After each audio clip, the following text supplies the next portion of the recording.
Although Surah Al-Fatihah is very short, it contains many profound lessons for us.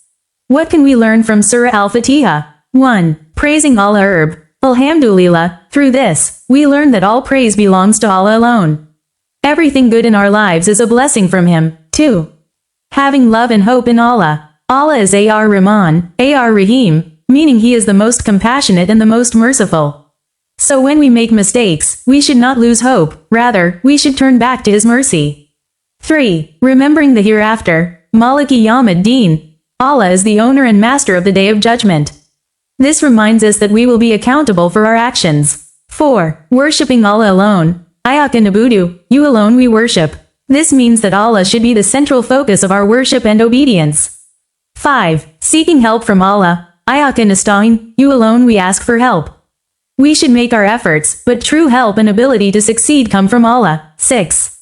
Praying for the right path. One of the most important supplications in Surah Al-Fatihah is, Ihdinas-Siratal-Mustaqeem, meaning, guide us to the straight path. From this, we learn that no matter how much we achieve in life, seeking guidance from Allah is one of the most important things.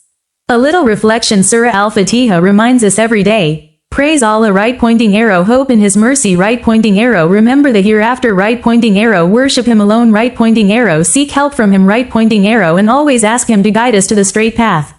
May Allah grant us the ability to understand the lessons of Surah Al-Fatihah and apply them in our lives. Ameen.